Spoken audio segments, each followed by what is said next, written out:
fellow watchers and enjoyers. Piggy and hold on here, give me a second. Ash here. Say hello, Ash. That's me. Hello, hello. That's him in the corner. He's been a bold boy. He's the one who offed the chickens on EastEnders. Here from Watching Walford to bring you yet another edition of the Watching Walford podcast. It's episode 141. Today's episode is going to cover the biggest storylines and takeaways from week 37. I've probably been saying week 37. She's going to fix that. That was a bit of. Well, I've probably been saying week 37 for about 3 weeks now. But it is now officially week 37 by the time this comes out. Of 2025, all the episodes from the 8th of the 9th all the way to the 11th of the 9th. Yes, guys, I know the joke there. I'm not saying it. You're not going to catch me saying it on a podcast. Stop it now. And first we have the introduction, and then this is obviously the introduction, and then we have the four main topics. Four main topics are Ravi and Jack escalate, Zoey update, Phil and Nigel's adventure, and Jonno hasn't changed. Now, who is Jonno? Probably best you find out later on in the podcast. Well, to be fair, if you don't know him, don't really have to get to know him. No, no, he comes as he goes. He takes a long walk off a short cliff. That's what he does. Pier. Oh, sorry. And yeah, that's pretty much Jonno. Thank you for watching. That is the podcast. Money messing. So yeah, very quickly, how are you doing, mate? I'm doing alright. I'm I'm still as knackered, but I'm less downtrodden as I have been the last couple of podcasts. Okay. Been a lot of moving stuff about, been a lot of finessing, lot of cleaning, lot of sorting stuff, transforming the old back garden. But yeah, I'm doing good. I'm doing better than I have the last two podcasts. Or one, I don't know. It's all melded into one. This last week has been long. How you doing, mate? I'm doing good. Obviously I talked about my ventures in the UK that happened about 2 weeks ago. I didn't really get to talk about it last week because the podcast was pretty much I want to get in, get out Piggy, and I went all right. And the week before that I had a sore throat and couldn't talk. So yeah. And I also seen some films that I enjoy. Probably one of my favorite franchises of all time. And I can't really talk about them in the first 3 minutes because they involve the guy. Yeah, there you go. That guy. I'm not doing this salute. They involve that guy, and I can't really talk about him in the first 3 minutes. So yeah. Anyways, I guess I will start. The franchise is Indiana Jones because I know you're probably clueless there. Ash. It was Indiana Jones. I just can't really talk about. I know what it is. I just can't really talk about the franchise in the first 3 minutes because 1 and 3 involve fighting a very bad organization. So yeah. Where do we begin? Yeah, there we go. So Ravi and Jack escalate. Well, Jack. Oh Jesus. Jack has been doing some dodgy dealings now lately. Jack. So in Monday's episode, Jack is told, please bury the weapon of choice, and Jack's like, I will. And does he do it? No. So they arrest Ravi, bring him into custody, and they're like, Ravi, we know you did this. And to clarify, and I'm just going to clarify this in case anyone thinks like they're being racist, they're arresting him for drug crimes, not because of, just to clarify that. And they go, Ravi, yeah, you're involved with gangs, so clearly you did it. And it's like, say no if you're gay. And he's like, what? And they basically let him go. They let him go, and he comes back to the square, and Jack. It's more so the point in this is he implicates Jack. Like Jack was being talked to by DI Spencer, or not DI. Some I don't know what police ranks are, but an upcoming rising officer who's like, hey Jack, so where were you yesterday? And Jack's like, oh, I was nowhere. I was doing nothing. I was home all night. And they go, okay. And then Ravi goes, actually I was with Jack or something. Basically, he implicates Jack in it. Yeah. Which is what continues the beef. Just want to say I've got pins and needles in my right foot. This is not good. Oh, I'm just shaking. It's only been sat down for about 5 minutes. Yeah, but I kind of bent my foot backwards. Which gave me pins and needles. So yeah. Sounds like a choice. It definitely is a choice. Yeah. Anyways, so yeah, he implicates Jack, and then throughout the episode, Jack has a conscience. Does he throw him under the Thames, because that is the river that is in London, or does he help him? Well, he goes to get rid of the gun, and then D.I. Spencer comes back and is like, "I'd really like your help, Jack. You're my #1 fan. I love you, Jack. I am your biggest fan you'll ever have." That's what she's basically saying. She's bigging him up. And Jack's like, "Oh, nice to know that. Let's implicate Ravi." So he goes around the following day to fix his boiler. Sounds like the start of a shitty porno, honestly. Johnny Sins is gonna come in at some point. Yeah, and then he goes to fix his boiler. He basically plants the weapon under the bed. And then he has an argument with Denise and kind of opens up and doesn't really. And then she asks, "Why were you at Ravi's house?" And he goes, "Fixing the boiler." So then obviously Priya's being seen to her. She wants to get her nails done, but the salon won't let her in because they're fully booked. And she went, "Well, and then Denise goes, "Well, Jack was fixing your boiler. He said there was something wrong with the hot water." Which then Ravi goes, You little rats. Little rats. He's Yeah. been planting stuff in my gaff. Also, a bit of a weird stuff. I won't lie. A lot of the Jack and Ravi stuff has been kind of unspoken. But like Ravi hearing that Oscar and Jack had the gun first and foremost, which I guess was a little bit more subtle. But also he didn't really directly hear it. It was all implied. And then obviously Jack, like Ravi hears that Jack's been in their house, and then he just kind of assumes, oh, he probably planted the gun. Where would he have planted the gun? Probably under my bed in the shoebox. Like there was a lot of stuff kind of not shown, which is fine, but also it kind of leaves a lot to the imagination. And so it's like, how would he know where to look? How would he know where to check? I don't know if it's like if it's someone who's planting a gun's MO to plant it under their bed or something, but it's just weird, just bizarre. My guess would be, because Ravi has definitely done this before to some people. Yeah. So let's be honest, Jack is an amateur in this in comparison. He's not an amateur. He's done this before. Okay.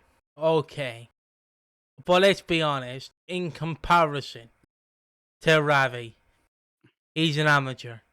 Like Ravi's an amateur too. He had a stint inside. I mean, all I'm gonna say, he's not been in prison. Jack Branning. All I'm gonna say is right. And Jack was a bent copper. All I'm gonna say, right? The number Dude, one. That's what some people want him to be after this. After all this tension with Ravi. Wow! Don't tease me with a good time there. But all I'm gonna say is the number one place to hide a gun is where your grand's ashes are. Just hide them in the urn. Not gonna check an urn, are you? You know, grand's dead. You might as well use it for good use. You know what I mean? What if you don't have a gran in a box of ashes? You probably have your dog, don't you? Nah. Granddad? Nah. Got none. What do? You don't just buy an urn and put a gun in it. Well, what you do is you buy an urn for at the end. I mean, you're not. The gun's not staying there for the foreseeable future. You're obviously getting rid of it at some point. I mean, yeah. I'm not making a fucking pen to house the gun. You just hide it. I mean, no. My go-to strategy was you buy an urn, you fill it with cat litter, put the gun in it, and then when you have suspicion, tell your family, "Oh, I'm gonna bury Grand's ashes. I'm gonna spread Grand's ashes around the back, like around somewhere." And then you go to the woods, you spread the ashes, and get rid of the gun. Simple as. You know? And then if they go, "We don't have a Gran. Our Gran died in World War II," you go, It was me cousin John's grand I buried. I mean, Uh, obviously, it's not a great. I'm being critical. It's not a great shout, but also, in a sense, nobody is going to question. Nobody's going to check inside the urn. I mean, yeah. So I guess you can have this small victory. Thank you. I take my But small. also, let's not talk about hiding a fucking gun in an urn any longer, please. Um, Please. the only other place I can think of is a burger, but it'd be a bit too obvious. A So burger. yeah, You're hiding a gun in a burger. I was just thinking of Family Guy season 1 where Stewie hides a gun in a sandwich. So yeah. But yeah. So Ravi kind I of mean, just go on. I don't know. There's some joke about hiding the sausage, something like that. I don't know. Right. Well, what you could do is you could do what Rick tells. Hiding heavy machinery. Well, you could do what In, mm. he can do what Rick tells Morty to do in season 1, episode 1. You gotta stick it up your ass, Morty. You gotta stick it way up there, Morty. And he has to stick the gun way up his ass. No one's gonna check your ass. It's your own prison wallet. No one's gonna check it. They are in prison. If they're in prison, yeah, they are gonna check it. But like, yeah, let's be honest. Some say you shouldn't choose your logic from watching animated cartoons. Well, I'm just saying, no one's gonna check your prison wallet. Like, let's be honest. Unless you're in prison. There you go. I don't even know what's going on anymore. Do you have any idea? Okay, we've had my two. Where would you hide the gun? Go on. Come on, Mr. Genius. Well, no, I'm not saying I can hide the gun better, but I'm also I don't fuck it. I'm not putting it in a fucking sandwich or an urn, am I? Where would you put it? You get rid of that shit. Yeah, I know you get You rid dump of it it. immediately. You break it down into parts. So, Start dumping it different places. Chuck it in the bottom of some bins. Chuck it in a canal. Something like that. You don't need to hide it immediately. You can just fuck off and do it one day. It's easy. fair enough. I'm not putting it in a fucking burger. Okay. Put it in a pizza. Taste of lead. But yeah, there we go. Piggy and Piggy and Ash talk about where to hide guns. The other place I can think of is your shoe. Just hiding your shoe. Yeah. Obviously, put your foot in it and empty the bullets first. And then, yeah, no one's going to suspect your shoe. It's going to hurt a lot, but there you go. Anyways, continuing on. Ravi does suspect Jack is like, why'd you hide it? And Jack's like, yeah, I buried the gun, Ravi. I got rid of it. I melted it down. And then Ravi pulls out the gun. He's like, say that again? Nice try, bucko. Yeah, he does. He says, nice try, Bucko. Why were you in my house hiding the gun underneath my bed? Again, I'm just saying, rookie mistake. I know he hasn't been to prison, but like, Is this your version of they should have stabbed Keanu in the arm? this is my Should have just hid the gun in a fucking shoe. I like, no. I'm just saying because obviously, again, my go-to method is Ravi is a gangster in comparison. So he probably knows a better place to hide it than under the bed because he's going to be fairly suspicious that that's going to be underneath the bed. Like, let's be real here. Oh, he's hidden this weapon. I wonder where he hid it. Like, it's fucking pantomime. It's over there. No, it's over here. Come on, Ravi. But yeah, he basically says, "Look, mate, I found the gun." So, and Jack's like, "Yeah, get rid of it. Yeah." Well, it's just he does this plan because he speaks to Di Spencer, and she decides, hey, Jack gets Ravi out by saying, hey, we should perhaps maybe try and get him as an informant. You know, we could get the runaround on the drug gang, and we can actually start piecing together, you know, who does what, who does who, etc., etc. But then Di Spencer comes to visit him again, this being Jack, and she goes, look, I don't feel good about letting him go. You know, we are supposed to lock up the criminals. And Jack goes, you know what, you're right. We should get him. And you know what, I actually have some intel that there's a gun. And then he proceeds to go and stash the gun. Denise rattles the truth about said gun. and therefore Ravi finds it, and then Ravi changes the stakes. He proceeds to go, well, I'm going to keep hold of this fucking gun. And yeah, basically, the war line is drawn as Jack and Ravi both, they can't trust each other. They keep going to do the same shit, and it just continues. I don't know. Honestly, I don't know if I like this week or not. Really, like, this got so much screen time, and I don't give a fuck. Like, I'm not even trying to be overtly negative, but like, it's just posturing. So, I have the gun. No, you have the gun. No, we need to get rid of the gun. Now I have the gun. Now you give me money. Haha. No, I have the gun. Now you give me money. And then Denise finds out. Ravi tells Denise that Jack shot the gun. Do you mind, Kern? He tells Jack that he tells Denise that Jack shot the gun, and therefore Denise confronts Jack to say, "What the fuck? Why aren't you telling me? For fuck's sake!" And essentially because Denise goes, "You know what I've been through. She outlived a serial killer, for crying out loud. I think she can deal with better." And she also covered up a body that hasn't been uncovered. Well, it had been uncovered, but they haven't been found out. Yeah. And they try and figure out what we're going to do. How are we going to get back? How are we going to get the favor again? And this culminates in Denise and Jack going, first Ravi goes, I want 100k, which is like, all right, mate, come on. Like, if I don't know, like you guys were lamenting 40k. Now you're asking for 100. Like, do me a favor, come on. So he asks for the money. Jack and Denise go, you know what? I don't have that money laying around. And Jack is the most mental middle class fucking living I've ever heard in my life. Denise goes, do you have a spare 100k laying about? And he goes, in like liquid cash? Nah. And it's like, well, yeah, because obviously he owns a bunch of flats and shit. So it's like, all right, fucking rich bastard. But they decide to put the house up for sale, or the flat up for sale, in a kind of fun. I like this move. This move is more fun. But I don't even remember how Ravi reacts to it. I don't either, because just to going to peel back the curtain, I went to stay up for the first episode. I had my headphones in, and I fell asleep listening to Starman by David Bowie with my left headphone in my ear.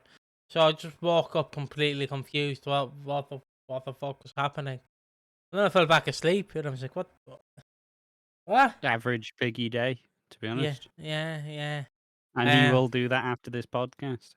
Yeah, I usually do it when I'm rendering out the podcast. And after he wakes up from that next sleep, he will do it again. I can't be stopped. He can't get away with this. But yeah. But essentially, Priya freaks out to Ravi, realizing, you're doing this shit again, you know. And she basically says, I can't do this anymore. I can't deal with you when you're like this. And Ravi still, once again, we're seeing Ravi kind of sat in it. He's sat in a throne of glass. Just like, yes, this is great. I'm so content. And then Priya's like, hey, so what about all this crime shit you're still doing? And Ravi's like, I'm not doing nothing. He does essentially do, what? I'm doing what? No, that's not my drug dealer. That's my... I don't even know what a shit excuse would be. I was going to say that's my wife, but that's just dumb, stupid men humour. That's not my drug dealer. That's my drug support officer, and he's helping me. Not, I don't know, whatever bollocks, you know. No. See, I have one. All he has to say is he's rebooting Big Cook, Little Cook, and he's Little Cook, and his friend is Big Cook. There you go. That's all he has to say. I don't think he's probably got too big of an ego to be Little Cook. Okay, he's Big Cook. His mate's Little Cook. Let's be honest. But he is really Little Cook though. Right. Yeah. He's like a twink who wants to be a dom. You know, it doesn't work. But anyway, back on track though. I do want to say, just like Big Cook, Little Cook is fantastic. I don't care. I haven't watched it in years, but that's what we might do for this Halloween season. Me and Ash watch Big Cook, Little Cook for you. Let's go. Who's Big Cook, Little Cook out of us? Before we go back to the topic. I feel like I've got to be Big Cook. Yeah. I've got to be Little Cook, let's be honest. No, Ben, don't get it over my face, Ben. No. But yeah, Just you watch any of the children's cartoons. I do hate. Do you remember that when that video would go around where it's like, oh my god, the double meaning between children's cartoon, and it's always like SpongeBob flicking through the channels, and he's watching the weird bit like coral flapping around. And he's like, oh yeah, it's fucking like he's gooning in the main, and he's like, Gary. Yeah, that probably peaked all the microphones. And then he's like, "Hey, doubloons, don't drop them." He said, "Don't drop the soap." And you get like one of the vicars or the priests where he's got a fucking erection, all that shit. That video did the fucking rounds about 5 years ago. That's never left. Yeah, subliminal messaging in kids' cartoons, because again, it's just to quickly say, it's funny when you're an adult and you want to overanalyze a cartoon that can't be overanalyzed, if that makes sense. It'd be like if we sat down and did a fucking serious review of Art Attack. Like, how am I going to review Art Attack? It's not meant to be reviewed. It's a silly kids' TV show you pop on for a child. Fucking watch me. Okay. Oh. Can't be review, mate. I could make up some bollocks with Art Attack. Nah, I'm not doing Art Attack. Also, I keep thinking there's a H, but just because of my accent, but there's no H. Heart Attack. Obviously, what I'm thinking of Heart Attack, which obviously my dad was a big fan of. His favourite show. I'm just sorry. I have the idea now of like Halloween night. You're like, okay, Piggy, I've got a great idea for Halloween. We're gonna overanalyze kids' cartoons. Fucking SpongeBob, count your days, motherfucker. We're gonna review you. But yeah, it's Look, just my budget was Hollyoaks' budget was too small, so obviously I'm not getting killed off in the October episodes, and so gotta start grafting for them YouTube pennies, But yeah, watch us overanalyze Art Attack and Big Cook, Little Cook. But yeah, how the fuck did we get here? I made the joke that Ravi's just saying he's rebooting Big Cook, Little Cook, and he's. Oh yeah, all right. So yeah, I think he's moving into a new house in the square, and that's pretty much it.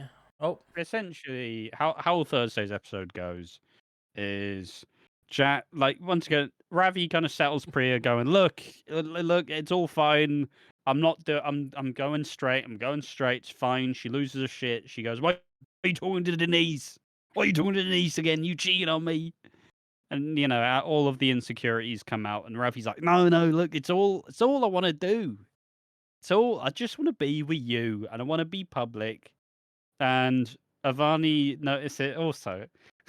Why is Priya and Ravi's foreplay is because I assume this was what Ravi did in, I think she said Mr. August. And obviously Mr. August on the calendar was Ravi wearing an apron with all his beef out. And she's like, come on, Mr. August. And he just like takes his shirt off, just puts the apron on, and has like a bowl of fucking some shit. I don't know. And so they agree to go official, but obviously it's still on the requisite that he does go straight, and he's not in the criminal stuff anymore.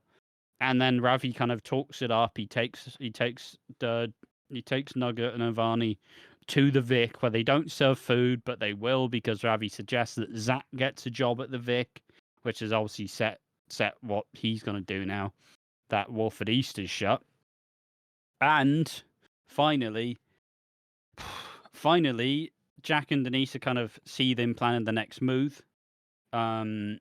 As Ravi says, look, I want to move up something bigger. Maybe this flat's a little bit too crowded for the four of us. Maybe we move up something higher.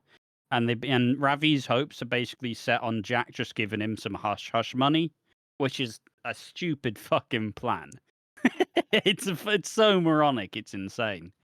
But then he goes outside. He gets a call from Oki, who's standing outside with an envelope, and the envelope has pictures of Ravi's family in it, essentially saying, "Yeah, the bosses are not a fan. That gun needs to get rid of." So now Ravi's family is at risk. Let's go. Not let's go. But yeah, that is Ravi and Jack. I I kind don't. of liked it, but I also I just it got way more time than I thought it was gonna, and I think I think we wasted our time with it. Honestly, like it was fine, but it's obviously just still building to all of Ravi and Jack and building to this big thing. Right, I do kind of like that. I do like this feud in a sense, but also it is just building to the inevitable. Ravi's world comes crashing down, and you know, like it's okay, but I meh, meh. Yeah. Now it's time for the weekly update of Zoey. How about that, folks? How about that? So Zoe Slater, or Zoe Moon, whatever she wants to go by, whatever her alias is basically in hospital, and all that really happens is the Slaters visit her. And I'm gonna say, if I was in the next room and the Slaters are partying in a hospital, I'd be like, tell those pricks to move, please. Because Jesus Christ, they are singing, they are dancing. It's not a pub, lads, it's a hospital. Please, stop being annoying pricks. Please. It reminds me of that one time when I was getting surgery on this finger. I'm not flipping you off, I'm showing you this finger. Like when I had to get surgery on that, and obviously I have to fast for the day. So I'm sat there like hungry because obviously I can't eat because I'm getting surgery done. And this kid in the room beside me is obviously done his surgery. I believe he fell on a chainsaw or something. And Jeez.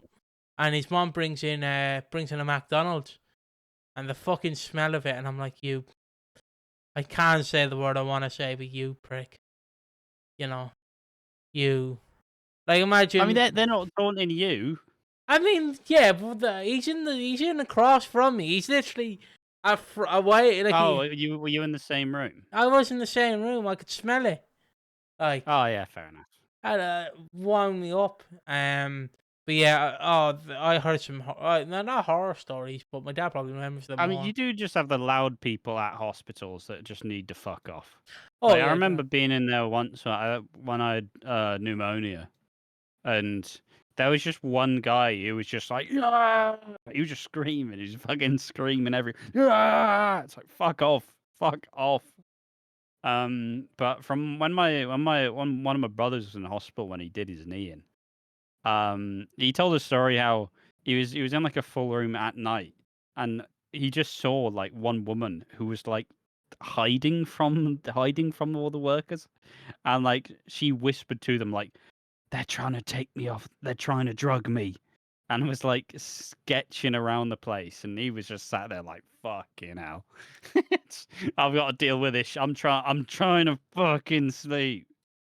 I remember because I on my finger again. I'll just show people. I know you can't really see it. If that helps. Um, on it, like I remember, like I had to go to a children's hospital because the funny one is the town over that we had to go to.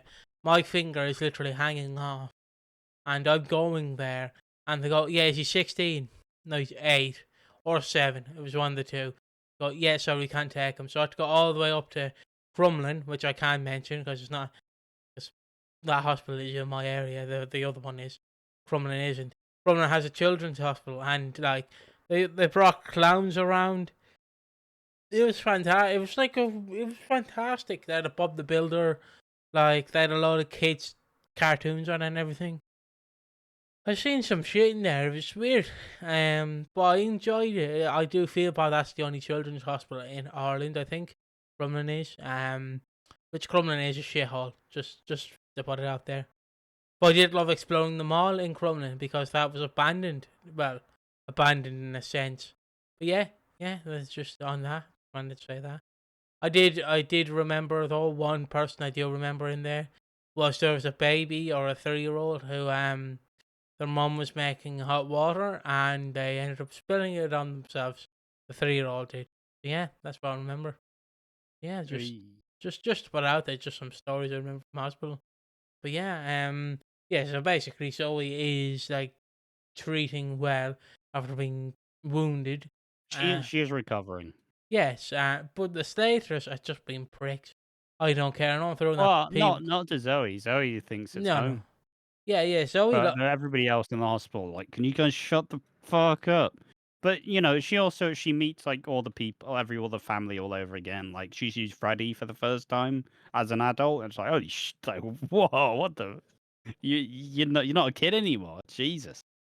Yeah, Um, little Freddy, she calls she him. sees Stacy, sees Alfie, and they all just sing and dance and kind of try and rebuild Zoe's spirits. Zoe it's basically because at first Kat's like, tell me where the fucking bodies are buried. And then Zoe's like, whoa, do you wanna chill out, man? And then she brings us latest round and kind of has like a nice fun day where they're all thriving.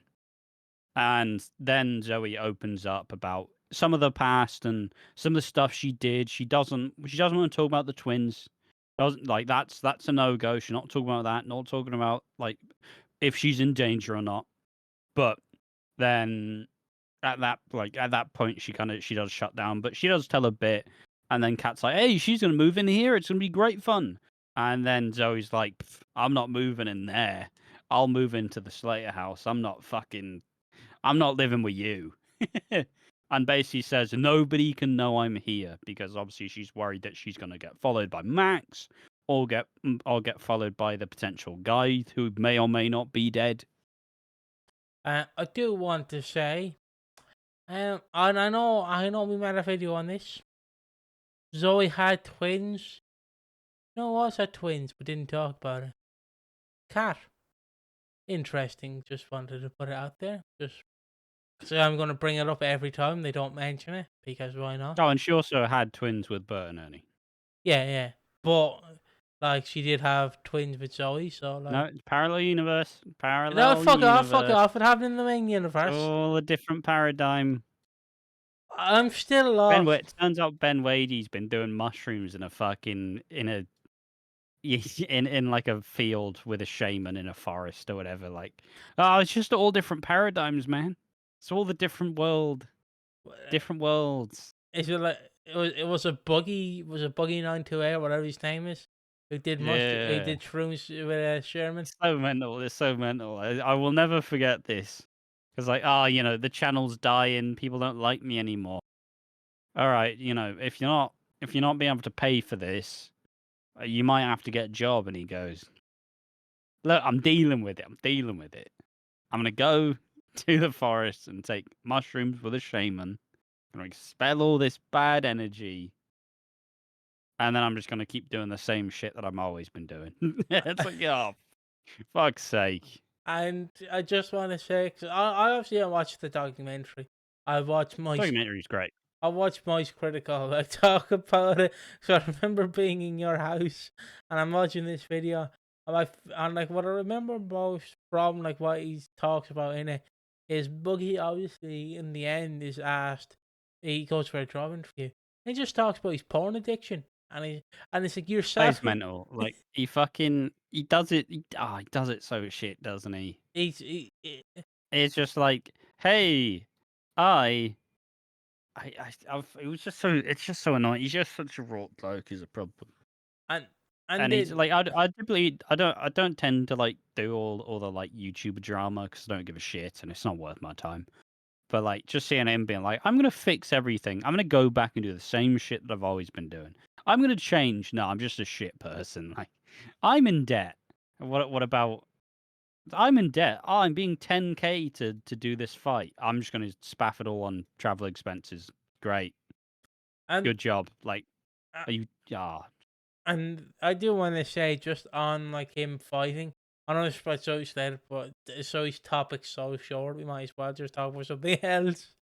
Um, he didn't even, and I know in massive quotations, and that's not because of his weight. Um, he did not train for that fight. He did not. well, It, no, you apparently did.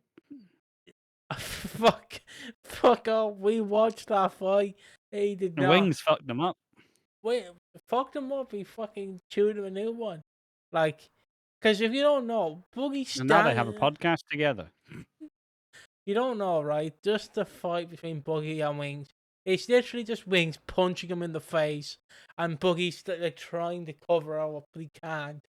It's just, yeah. And then he apparently faked cancer to Boogie, so it's a raw bloke. Yeah, yeah, it's Like, just horrendous, like he's just. horrendous human being. It's just you feel bad for him at the start, and then you realize all the heinous shit he does, and you're like, no, no, I don't. Yeah, Don't feel bad for marrying you. somebody's marrying the really young or being with a really young girl who has very clear daddy issues. Like, it's just weird behavior.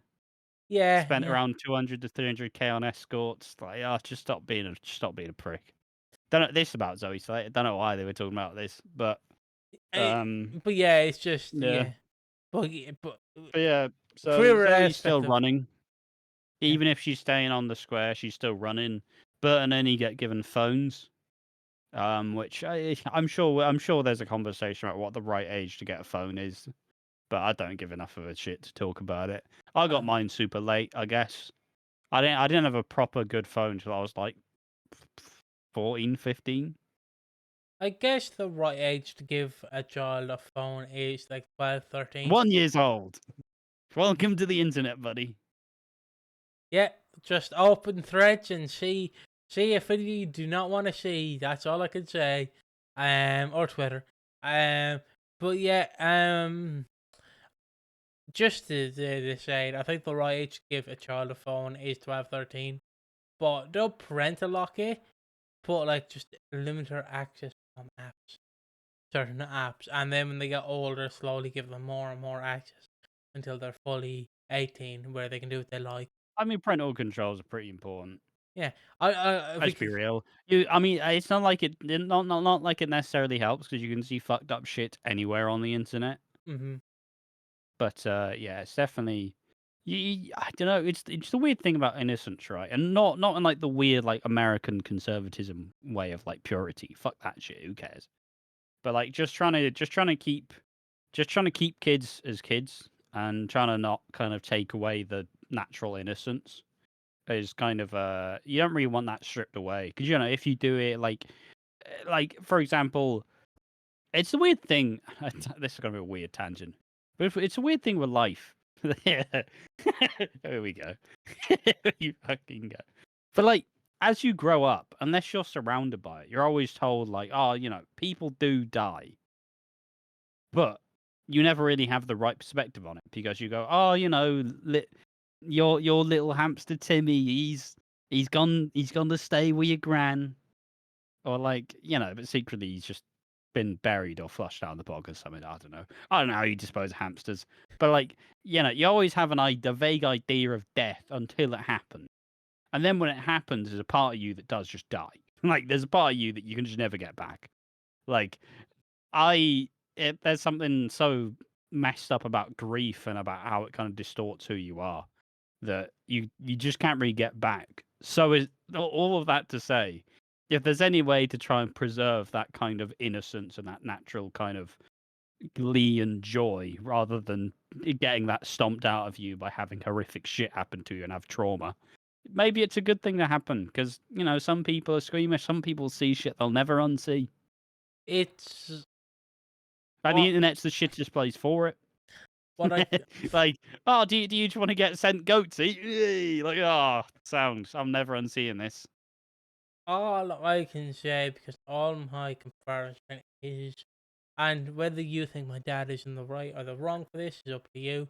I think he is in the right for this, but When I was 9, nearly 10, my granddad drowned in a puddle. I'm not going to bring up my other granddad because that one's a bit more serious. And you can understand why I didn't go to that one. Ash knows why I couldn't go to that one. I was like 5. I didn't go to that one. My other granddad on my dad's side. But my mother's father basically drowned in a puddle. And I was 9. Obviously, you have my father who is trying to protect my innocence by going, yeah, don't bring him to see an open coffin. Don't do any of that. He's 9 years old. Just don't do it. It's a bad idea. Just don't do it. And then my mother's like, yeah, but it's his granddad. He has to see him. My dad's like, yeah, but no. Maybe when he's like 12 or 13, but the fact he's 9. I mean, it's like I remember wanting, because obviously when my dad passed, and then they had to kind of like look at the body and kind of like you typically like dress the body and kind of like put a bunch of stuff in the coffin or with them, like stuff they love or stuff they would always with. And I remember wanting to go and being quite sad at not going, but also like maybe you don't want to see a dead body at the age of 12. That probably was the right move. It's just the thing of like death does strike at uncertain times. I don't feel bad that he drowned in a puddle. He was a piece of shit. Fuck him. Honestly. So yeah. Because if you don't know, my mother's father used to just slap me on the back of the head and call me names. Like, oh, here's Jimmy, John, Jimmy, John. I'm like, oh, fuck off. To be fair, half the time we might have been right. The amount of names you have. but if you got one of them right, sometimes. But yeah, he was just he was not a nice man. Was old. He's also for you, Ash, you would know him. That granddad who drowned in the puddle. He was the one who nearly died on the bog. As for context, nice. Nearly got bulldozed. For context, right, yeah. But yeah, it's the thing with life, right? And I don't know why this is such a weird segment already, but like, it's such a bizarre thing because you can have it so good and everything can be going so well, and then suddenly shit will just happen, and then life just ruins it. Like, everybody will always use the phrase like it will get better. Sometimes it just doesn't. Sometimes it just gets fucking worse. Like, I'm pretty sure. I think it was 2023. Well, that's the year all the shit changed. And in like the span of like 2 months, I left the job I'd been in for 4 years in not so savoury circumstances. My nan died, who's one of the best people I've ever known, and my dog died of 14 years.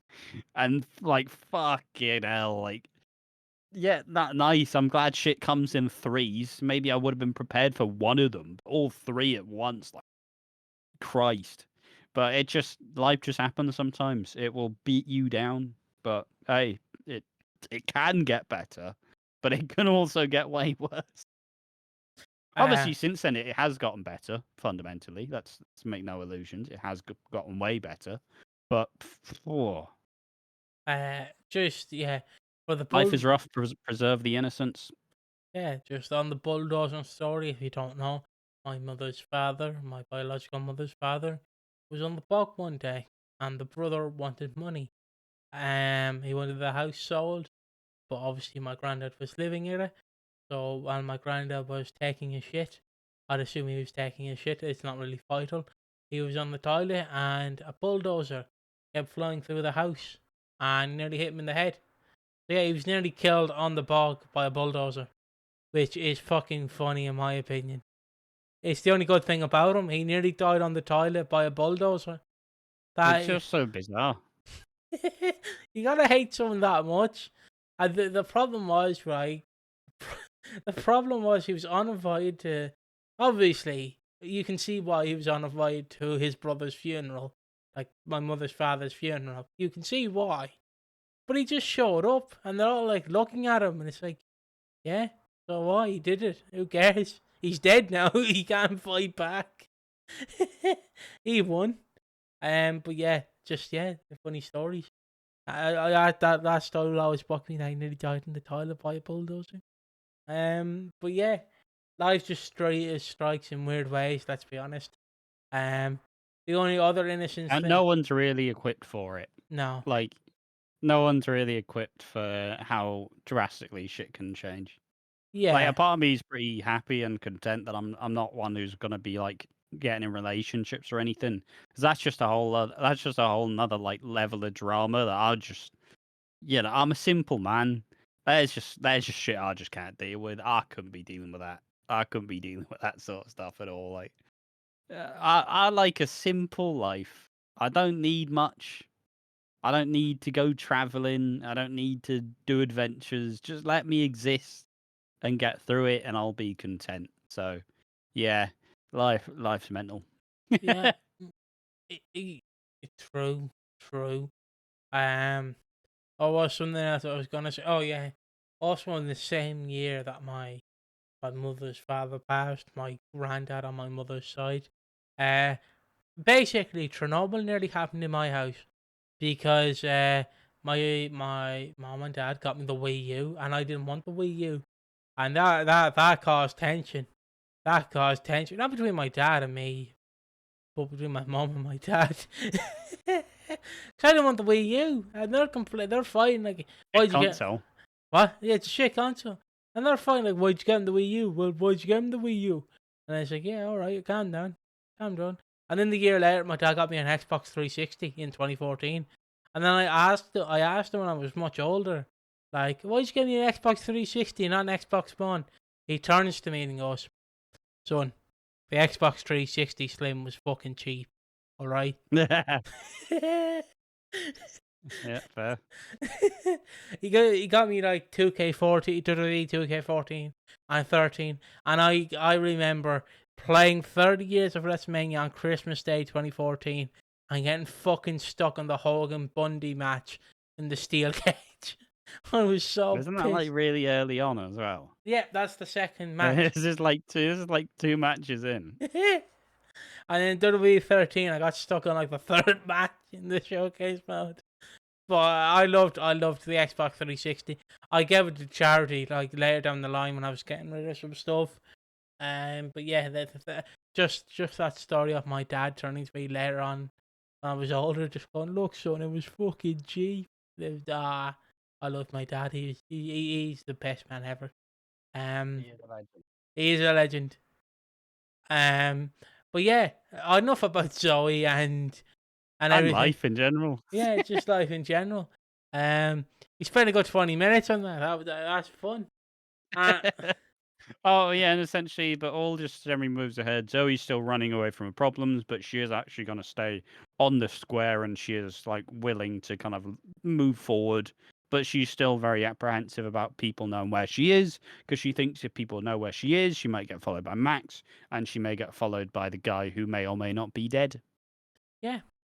I did not make a timestamp for when we start talking about live, so I might need you in post production to quickly skim through the podcast to find it. Ah, Um, but now talking about life, Phil and Nigel's adventure. This is I. I just want to preference this.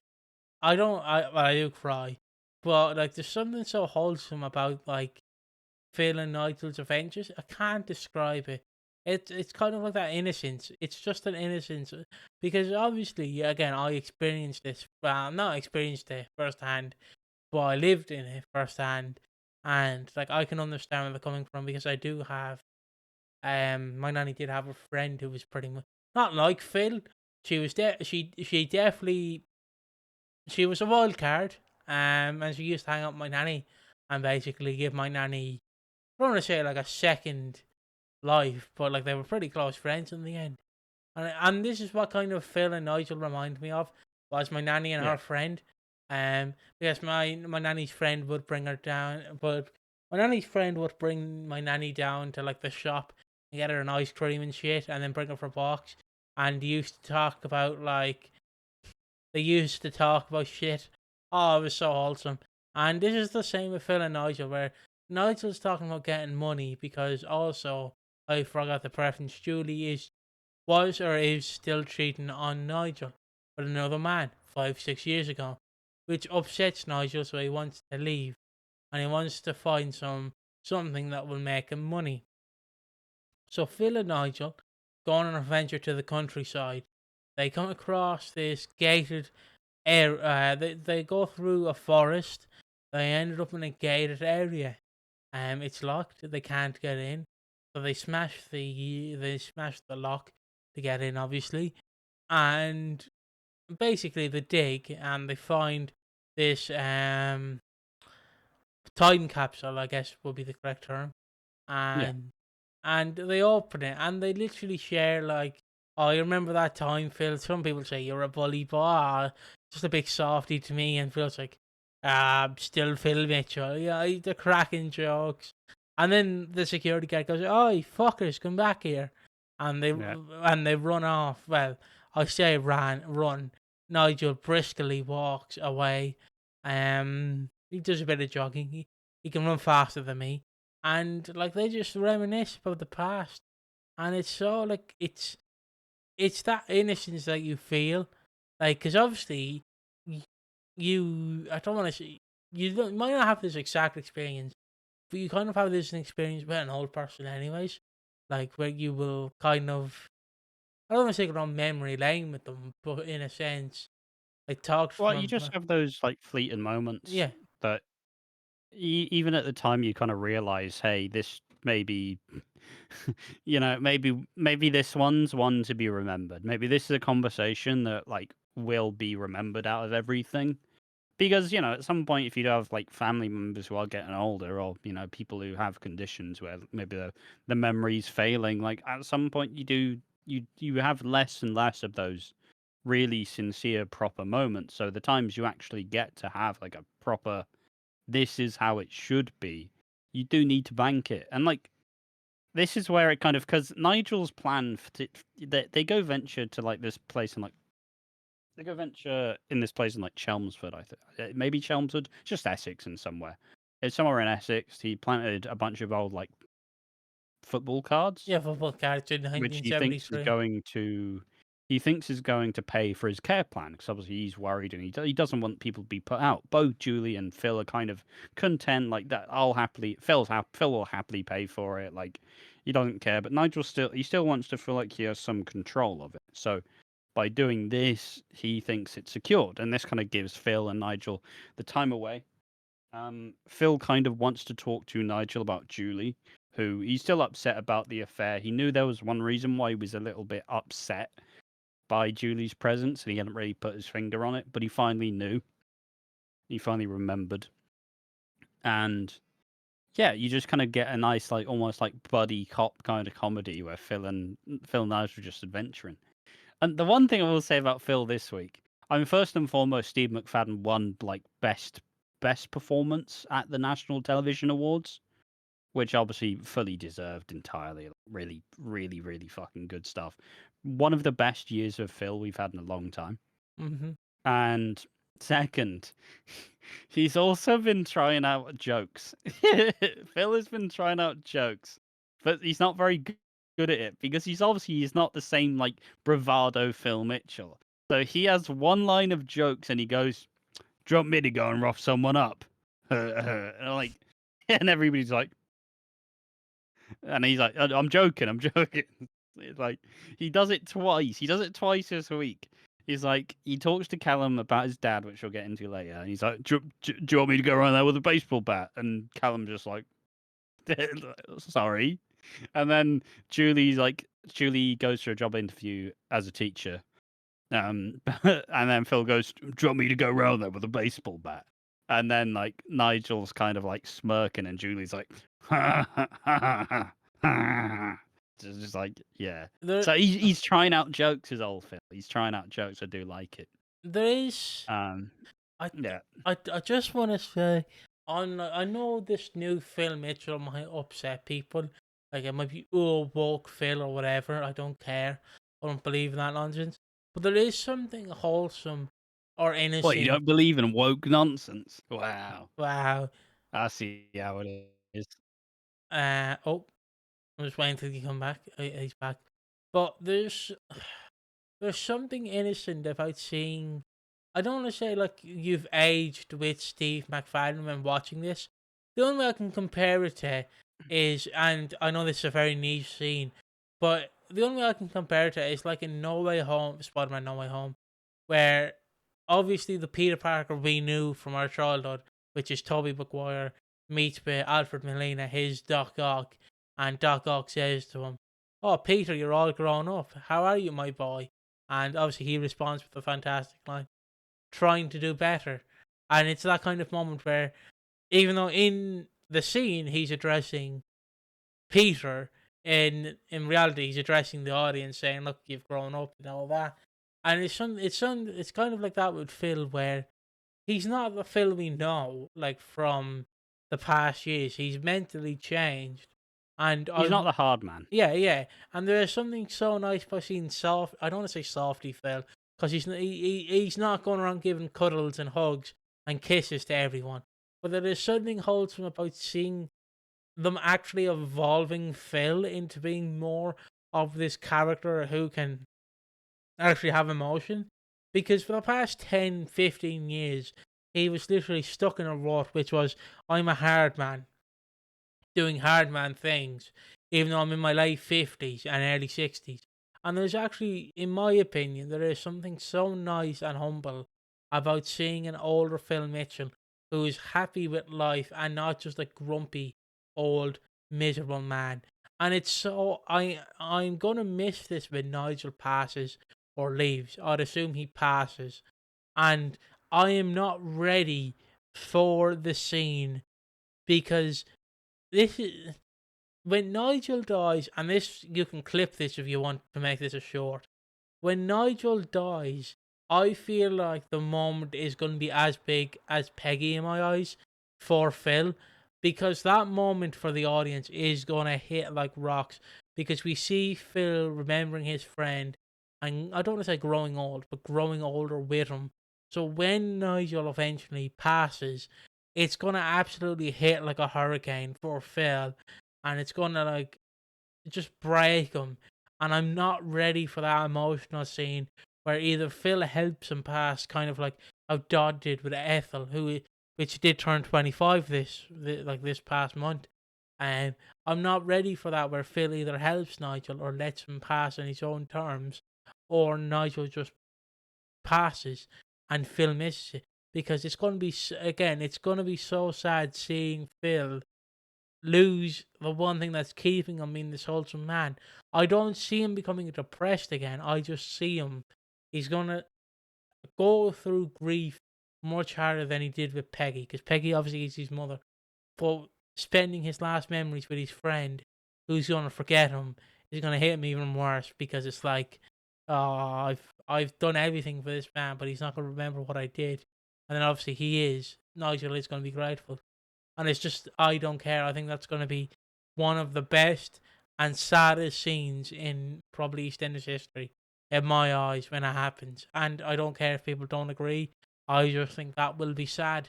That will hurt like hell, and it'll be like eating glass, because you'll feel so incredibly sad. You may not cry, It'll be but so hard to choke down. yeah, and I am, and I know like people are like, "Oh, you're just making out."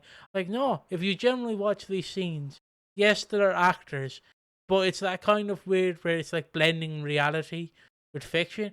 Where yes, I know Paul Bradley is an actor, and I know Steve McFadden is an actor, but generally it does not feel like I'm watching Nigel and Phil. I feel like I'm watching Paul Bradley and Steve McFadden being mates on screen, like they're actual friends being friends on screen and actually hanging out and reminiscing. Because again, it is wholesome seeing this and not seeing Phil, who's 60, protecting Sam from gangsters. Because I don't want that Phil. I don't want him.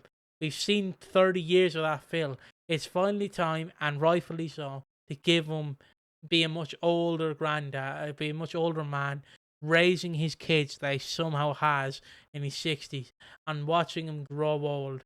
And then when he dies, which will be even sadder, it's just what I'm looking forward to. I'm looking forward to these scenes with Nigel and Phil, and it's going to be so sad when it's gone. But that's my rant. I can't wait No, for it. fair enough. That was pretty good. I feel slightly sad of having listened to it. It's definitely true. I do agree. Like its whole thing, because the whole point with Phil was his kind of like toxic masculinity in crisis. That was how it was kind of tipped. He lived a full life, not being able to talk about his feelings and his issues because it wasn't the environment he grew up in. But now he has broken the cycle. He's no longer that man. He is still that in some spades. He's not going to ever be fully fixed as such, but he still is kind of trying to confront a lot of the feelings and the emotions without immediately going into a rage. So to think of it in that light and to think of him kind of progressing and pitting him with Nigel again after all this time, a friendship that was established a long time ago, but definitely not one you would have expected to be brought back in 2025. Like, it is really, really good. And you do see like, obviously there's so much chemistry between the actors, and it does, like, even though they haven't known each other for so long, you do understand that there are people who have been friends for 30 years who probably didn't see each other for 10, but the second they see each other that time, suddenly it's like it never happened, like suddenly like you've been in contact the entire time. So it really has been a masterstroke of genius to kind of keep it moving forward and keeping it ahead, because we do get to see an advanced version of Phil and an advanced version of Nigel. And like, yeah, sure, Julie's a slightly different piece, and yeah, sure, she's probably not the most uh tolerable. She is just a bit of a nuisance, but she is kind of necessary in this thing. So I don't know. It's really good, but I do agree. It is also going to be sad because we have seen Phil go through that cycle of like he wants to be better and he doesn't want to be depressed. He doesn't want to be the man he was at his lowest. So now he's taking steps forward, but also Nigel is the man who was tipped to kind of bring him back from the brink of death. So when Nigel dies, it's going to hit all that more harder because we've been on this journey with Phil, trying to better himself and trying to get better, but still a death of his like long-term best friend, which is really gonna hurt. And it does feel like the natural progression of this is he didn't help Peggy when she wanted to die. So she was dead, she was dying alone. But it does feel like this time with Nigel, Phil is going to be there all the way, and he isn't going to live with that regret. Yeah, it's the kind of because I experienced some of this dynamic in real life. Again, I brought them up, but I'll kind of mention her name now because I won't give out her last name. But my I consider a surrogate of for the family. My auntie Esther used to hang around with my nanny, and it was they kind of knew each other in passing, but they never knew each other. And it wasn't really until my nanny, it's going to sound like she's a chicken, but until one day my nanny kind of escaped like the house because she wasn't supposed to leave on her own because again a dementia patient could like end up somewhere they shouldn't be in like a wrong situation. And I believe, if I remember correctly, how they ended up meeting was my nanny went around the back end of the house and estate, and my auntie Esther was just chilling in the back garden, and my nanny comes, my nanny walks in, and like Esther's like, I need to bring it back home. She's like, "I'll have a cup of tea, please," and she just gives her a cup of tea, and they were literally friends. They were ride or die until the end, and it makes me sad remembering it, but there was something so wholesome about seeing my nanny. How can I say it? Seeing my nanny kind of have that innocence brought back to her, like obviously because we're experiencing her passing, but there's something so wholesome about seeing someone like because obviously I'm not saying she got sick of my dad who was her carer, but it's so nice Well, seeing. it's something Yeah, uniquely hers, right? It's yeah, something that with her, and I'd imagine with her, she definitely found herself like not reminiscing because they didn't really have that history, but like you know that like one friend you have, you just yeah. get all giddy and you start like joking about shit, and nothing's too serious. It's It's not. just a bit of like brevity among a lot of like suffering. It's also funny, yeah, because but they used to go. They used to have like sandwiches and tea together. They used to have a lot of things together. They used to just hang out, and it was kind of like Phil and Nigel in a sense, where like obviously my dad, if you don't know, is a joker, and my dad would wind Esther up, and then I remember like they'd wind Esther up, and then Esther would like fake punch him and go, "You fucker," and my nanny would sit there laughing, and it was so wholesome. And I remember like in the final stage of my nanny's life, where she couldn't really remember her, like she obviously because COVID was happening, she had to wear a mask, and I remember going, "Look, you're her best friend." I just basically went, I don't care if I catch COVID. I want my nanny to fully see your face and everything. And I was like, I don't care. Just show your face. And she did. And my nanny, like, loved seeing her until the end. She even hugged her, and it was so wholesome. Because they were like ride or they were ride or die. And that's why I'm loving Phil and Nigel, because it is literally ride or die for them. And it reminds me of that friendship my nanny had, and they're just lovely people, like both of them. And yeah, and I really hope we do see the natural progression where Julie takes Phil's role from Peggy's passing, and Phil takes the other one I have is Dot's role from when Yeah. Ethel passed, where Julie can't accept that Nigel is dying, and Phil helps Nigel, but Julie doesn't.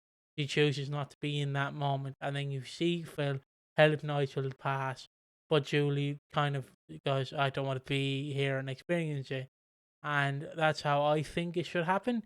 It might not, but again, when that scene happens, it's gonna hit like a brick because you I don't want to say you'd be expecting it, but I feel like the right thing to do would be to kind of push away the tabloids and all these spoiler people by saying something bad happens in the week, but never allude to the bad thing that happens, and then let that just creep up on you, like just let it creep up, and then let it hit you like a ton of breaks. And because I think that's how you execute it perfectly, is if you don't really leak it, you don't do anything, and then you just let it naturally happen and let it hit you, because that is gonna be like when a druggie takes like crack, it's gonna, oh Jesus. But yeah, it's again just to end there. It's so wholesome seeing this. Like again, oh, like I know I make the joke that like I want to hug and cuddle him, but with Nigel, it literally is you want to sit there with him while he reminisces about working in the cassette shop in Walford, while he hung around with Dot and all of that. You want to sit there and listen to his stories, and it's nice that they're showing both perspectives. But Truly can't really cope with it because she's not seeing her husband. She is seeing, I don't want to say a frail man, but in comparison, she is seeing a frail man, and Phil is seeing Nigel for who he is. He's a man who is slowly losing his memory, but he is seeing him like as a friend that he knew from childhood. And it's nice to see that we get both perspectives, and I truly hope at next year's soap awards, if Nigel's death happens in the next couple of months, that it truly wins all the awards because it deserves it. Because it's been one of the best things in soap, I want to say, and I know that might be controversial, but it truly is one of the best things in soaps throughout this entire year. And yeah, I really want to see more of this wholesome family. Uh, and yeah, rip to David Peckham and all the other hens. And we also see Yeah. at the end of the week, I believe Julie does get the job, and Nigel and Phil bring back chickens for Julie, because they're like, "Here you go, Julie," just to make her I don't know happy. if she necessarily gets the job, but she does go to the interview because what kicked off though is after the big like day that Phil and Nigel had, she kind of made peace with Julie and it was all fine. But then the day after, Nigel remembers the affair and then assumes that George, who's just there, like just popping in, assumes that George is the man she had an affair with. So he then kind of lashes out, and then Julie kind of sits there and has to kind of sit there with Nigel and try to calm him down so she doesn't go to a job interview. And then we also get some hijinks where Phil and Nigel are trying to like run Julie through her paces for said job interview. And obviously Phil, in a kind of Phil way, kind of meanly goes, "What are your weaknesses?" And then Julie's like, "I don't need to prove myself to you." And then Phil's like, You got the job. It's like knows he's clearly fucked up somewhere, but doesn't really know how to fix it. Oh, it's you got the job. It's fine. But and then later on, she does the interview. They do get they don't get a cock. No cock at Phil's place. Just get some hens. And once again, this is where Phil makes his. Do you want me to go over there and batter him? Yeah. No. That's a joke. But then Phil kind of admits to Julie, like, look, the next time you go on some adventures, because you do want to do that, you should be there because like we should do more. We should be doing these adventures because it definitely help Nigel. Now help Nigel kind of help trying to at least create some new memories that he will inevitably forget, but at least for now, it seems like he will still kind of hang on to these. And he kind of admits that no, like, yeah, sure, Julie, you may feel like you're failing him and you've done it all wrong, but like, Nigel does need you and we need you here. So nice little rare moment with Nigel and Julie. Yeah, like really good stuff. It feels redundant that we it feels redundant that we made the Jonno topic the final one. Yeah, but you'll see why in a minute. But yeah, it was wholesome, and yeah, John was the last topic because you want to go from wholesome to bitterness, don't you? Like having a fruity cider and downing it with Guinness and gasoline. Let's go. That is one way to describe John or Piggy, and that is the right way. An all-timer segment. That was great, though. Yeah. That was a great segment. It's just again, it's now time to talk about it's time to talk Jonno's return. Jonno, right? Jonno. Okay, I need to be careful here because someone who is like Jonno has passed recently, so I have to be very careful with my words. But Jonno is, if you don't know, he is a gammon. I don't want to say. If you don't know what a gammon is a term to kind of use to describe the like slightly older men who are typically all like very proud to be British, proud to be English. Very often they're called gammons because, a lot of men, basically most English men, they're like solid in the teens, in the 20s, dreamboat, 30s, balding, fat, 40s, ridiculously fat, kind of have a job and they've kind of made their life, and they're kind of like they're slightly more affluent, they're typically quite middle class, and at that point they get bored, so they start getting upset about political issues and shit like that. But it's often called gammon because also typically that's the color of their skin because they all get very red faced and loud and kind of like that's how they're characterized. That's where the term gammon comes from. And if you don't know a gammon, if you're an American, it's basically a far right. Like for Americans, they will be voting for MAGA, basically, as just in case there is an American watching this. Typically like anti-woke, anti-immigration, kind of patriotic, that sort of stuff. He definitely would have been one of the Nigel Farage.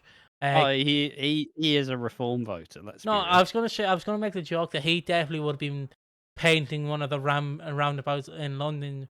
He's doing the Union Jack. Yeah. Which again is a real story, by the way, people, just for out there. The actual reform voters were painting Union Jacks on roundabouts and just random shit. But yeah, if you don't know, basically Jonno is anti-gay. He's basically anti. He probably anything relatively progressive. Yeah. He's a piece of shit. Anything that's different is wrong. Yeah, basically, what I grew up with was right. So what? We had homophobia, transphobia, racism, sexism. That was all right. What you people know today is wrong. That is basically his morals. And we see this in Tuesday's episode, in one of the episodes, where Eve obviously comes out of the gay bar, the Albert, and Jonno assault. But I don't know if I can say assault. He does essentially attack Eve. Yeah. He basically calls her, and I will say it so it can come back and bite me in the ass. Let's not get ash. He basically says, "Oh, you dirty lesbian, you're all the same," shit like that. Basically, I like how you're having to wary the word lesbian. As if you can't. If I can't say the word lesbian, oh, it's raining. I did mow the grass earlier. Get fucked. Timing's good. Jono is like pissing the clouds. I don't know why. I don't know why this is a side tangent, but it's always I need that when I mow the grass, which is obviously that's one of the jobs I do. When I mow the grass, I want that immediate validation because during mowing the grass, I'm like, "Is that rain? Is that rain in the air? Is it raining?" And then suddenly, but I want it to rain the second I'm done. I want rain to fucking fall down because get that immediate gratification. I picked the right time. And I did pick the right time. And do you know who didn't pick the right time? Jono. But yeah, Jono basically gets arrested. He definitely want to say, "You can't say anything these days." To be fair, out of all he could have said, it was actually Tame. slightly tame, yeah. Yeah. Well, obviously not. Obviously, I say that's more of a joke thing. It's not like we're not like arguing. Like, well, he could have said more. Like, he could have called them still, carpet munchers, like something in like that. In comparison to who Jonno is, it was tame for his attitudes towards the LGBTQIA plus community. Yeah. And by the way, do not actually call a lesbian a carpet muncher, please. That was a joke. But yeah, it's just he gets Now it's pissing it down, Jesus. Jonno's death is really affecting the weather. No. But yeah, he gets arrested, and Callum has to kind of deal with, yes, he's my dad, but he is a piece of shit. But he is my dad. But yeah, he is a piece of shit. My dad is a bigot, and he hates who I am just because of his own opinions. How do I deal with this? So yeah, Jonno does get arrested. Johnny wants to step in and look, I'll be your legal counsel, and then Jonno proves that he's still the same piece of shit. But he kind of sits down Jonno and is like, he basically goes, "Do you actually want to speak to Callum again? Do you actually want to try and mend bridges?" And this is Johnny is getting a little bit too heavily invested in Callum as such to try and help and build. Like, he wants to try and mend fences. He doesn't want to cut off his dad entirely, but also he does know that his dad is his dad, and that's just who he is. So he's kind of torn. It's that thing with family, right? Where because it's blood, you're always told that you should always try and mend fences and you should always try work past it. So at the end of the day, family's family. Whether you believe that or not is different entirely. Like, some people like found family. Yeah, it's perfectly reasonable. It's a thing as well. Or like family by choice necessarily, whatever. But yeah, so Callum's kind of stuck with that choice paralysis of like, do I continue? Then he wants to be there. Johnny kind of arranges them having this meeting, and Callum and Jonno finally have this conversation, and he goes to visit him at the flat, and Callum and Jonno kind of, they talk shop. Johnny's like, oh, Callum's like, oh, do you want a tea, Dad? And he pulls out a 4-pack of lager, of course. And Jonno says what he's been up to. He has essentially, he's too ill to be a scaffolder anymore. So, and his pip got cut off. So basically, he's dying and he needs money.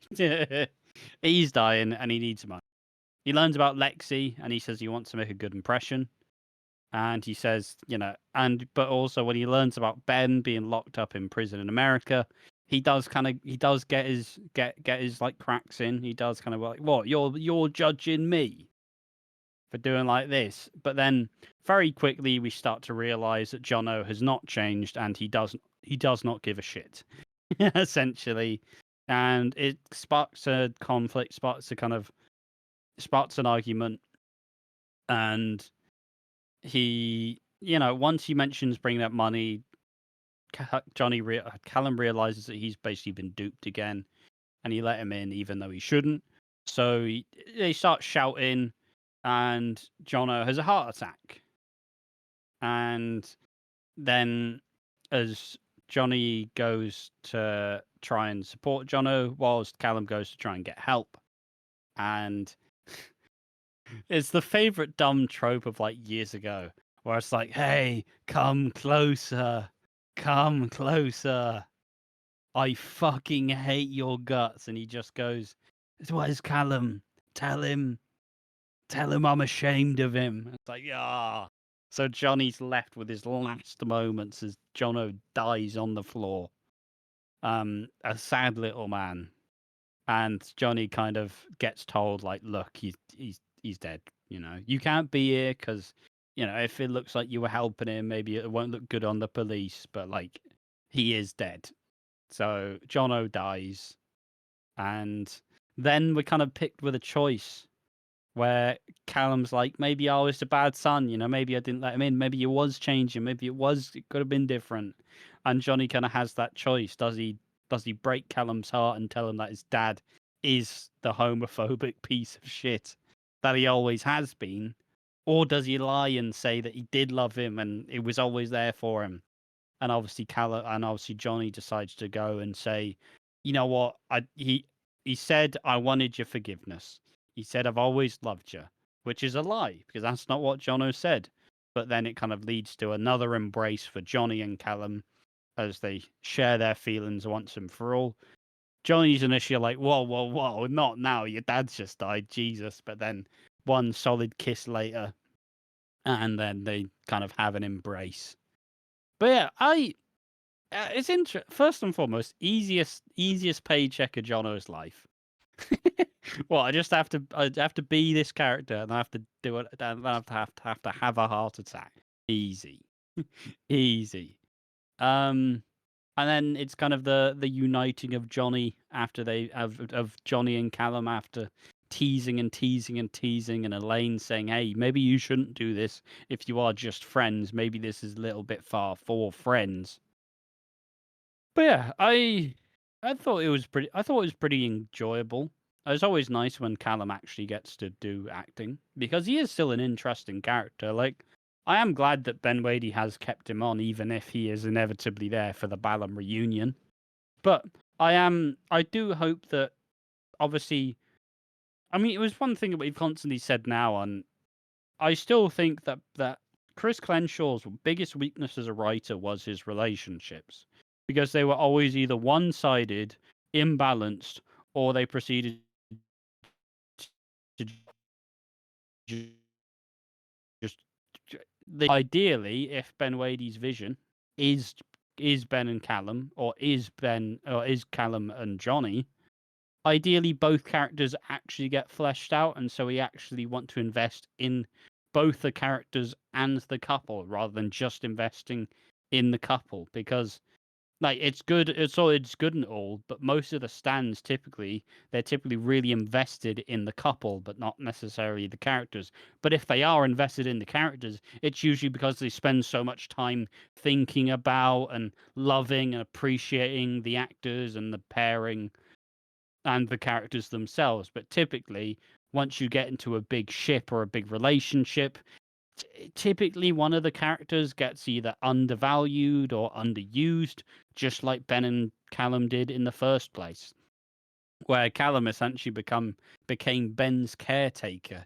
He essentially became Ben's like mental health support, where it's like, I'm struggling, Callum, are you doing fine? Well, never you fucking mind, because I'm having a crisis. And then that's why I'm seeing a lot of kind of support for Johnny and Callum, because this does actually feel a lot more mutual. It does feel a lot more of it feels like a lot more of a back and forth, a better dynamic. But equally, we haven't seen what Ben Wadey is going to do with Ben Mitchell. So, yeah, I don't know. It was always a weird thing when they were setting up this inevitable like kind of love triangle. Were they actually going to invest time and effort into building up Callum and Johnny? And so far, I think they've done a good job. Oh, yeah. On Jonno, right? On Jonno. He died at the wrong time, honestly. Like, Should have been 30 years ago. No, What the fuck is that supposed to mean? look, I'm just saying because in the next election, let's be honest, Farage is probably getting in. And that would be the right time for Jonno to be alive. He would have loved England then. But he died when Keir Starmer was in, so he sadly did not get to see his true vision of the UK under one ruling and one ruling only of English. But Jonno, like, again, it's that kind of thing when a parent you know is a piece of shit, and I can relate to this in a sense, but I don't know my actual mother's political opinions. I haven't spoken to her in 9 years, but I can deal with this in a sense because my mother used to be abusive.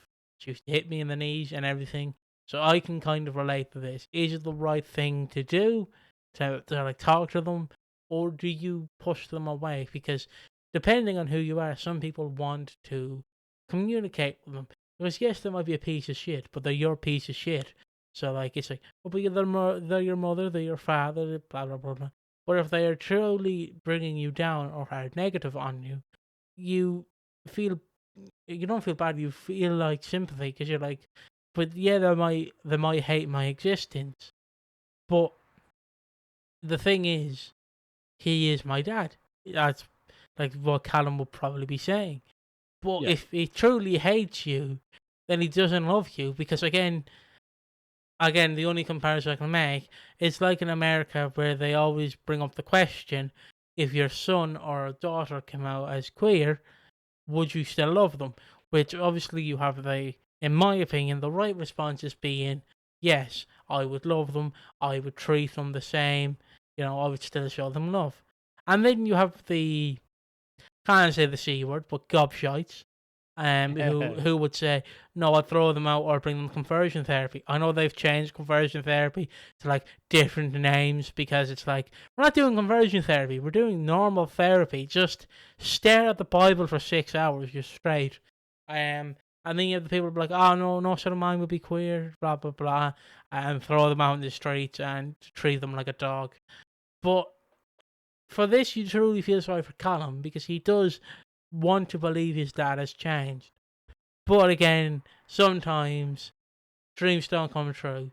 It's like how I'm often with the guilt. Is it right for me to push my biological mother out of the equation? Which, yes, I am, but you do feel bad sometimes because you're like, I should reconnect. But then you go, if I reconnect, it's just going to be as toxic. So it's like, you don't really do it because I want to live in a mentality world where I don't have to have negativity in my life. And yes, there would be happy moments, but Do happy moments change a lifetime of hurt? yeah, It's the same way where if you let someone into your life, or at least you have someone in your life who is an addict as such, where typically the right thing to do is to support them, but also there are going to be moments where you are going to go, do I cut them off because maybe they are too toxic, maybe I can't deal with it. And like, it's not entirely the same thing because abuse and like addiction, but you do have people abusing substances, abusing like stuff like this. So it's kind of it's a difficult one to think of because like, yeah, sure, Callum probably would feel a little bit better about himself if his dad didn't die in like pretty sad circumstances of an immediate argument. But also, he did still raise him, and you do still remember the good times. But it's kind of like, in a sense, it's like getting back into a relationship with someone who you had a really like toxic relationship with. 2 years on, you may still look at that relationship and go, "Ah, but it wasn't all bad, was it? We still had all the memories." But then, if you do let them back in and it's still the same, you feel like an arsehole because you just allowed it right back in. And you can't just like throw it out now. You're just kind of stuck with it. So it is that kind of shit situation.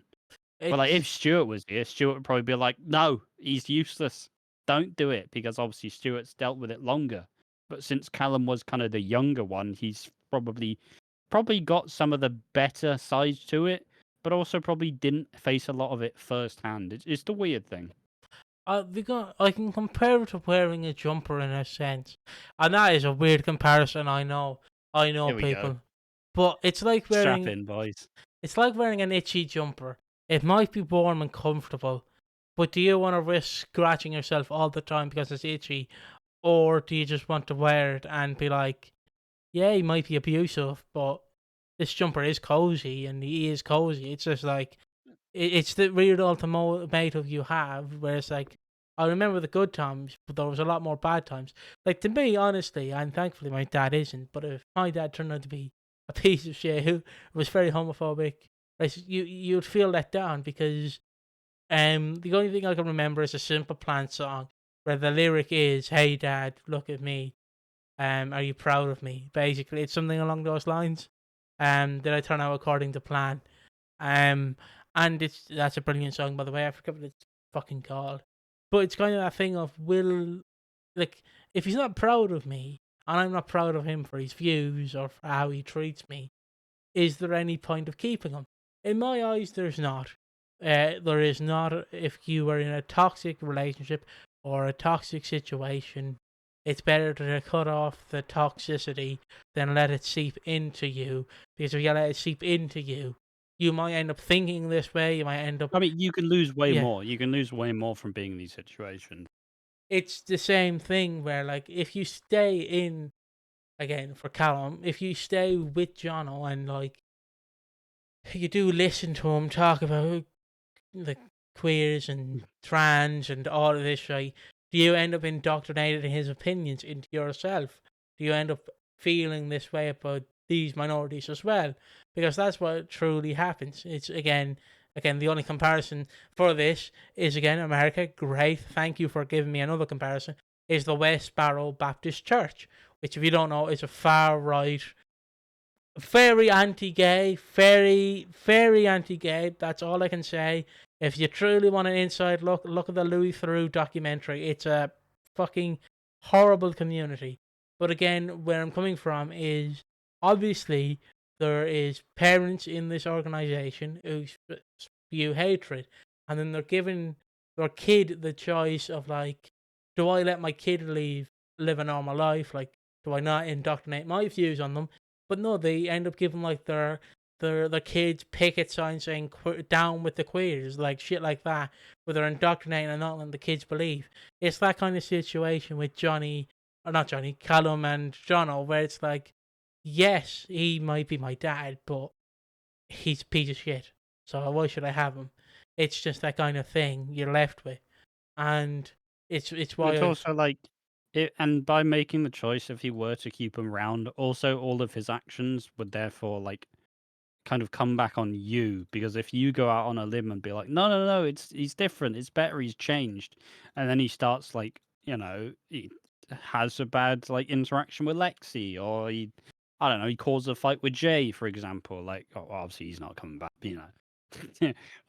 but it then kind of reflects on you, and it's like, is this the company you really want to keep? And the answer's no. no. But yeah, that's truly where I feel like that's the end of the topic for that. But yeah, if you're in that situation, the best thing to do is to let go of it, no matter if it hurts so much. Because at the end of the day, what's more important, you keeping this toxic piece of waste or your own sanity? It's that kind of thing. And who knows, John could have been a lovely dad. He could have brought Callum and Stuart out for breakfast. But all we know is he's a piece of shit. So fuck him, he's dead. Mm. Who cares? Um. So yeah, we lost a true legend in Jono. That's a joke. Yeah. Thankfully, no other far right activists died this week. Yeah, there we go. So yeah, moving on. I can see Ash is looking at me with a dead face. We have the awards and the thoughts about the show. And this week, I'm going to Ash first. Do you mind? For the awards, we have many of them. We have the Chris Clincher Award for Most Promising. We have Who Needs Slapping Down. We have the Underrated and the Keanu Taylor Award of Excellence for Most Wooden. That one's the most jokey, gimmicky award because I don't know, we wanted something for. Um, what when we doing first? Yeah, what when we doing first? And then after we'll do final thoughts on the week. Chris Crenshaw. Um, I like Callum and Johnny.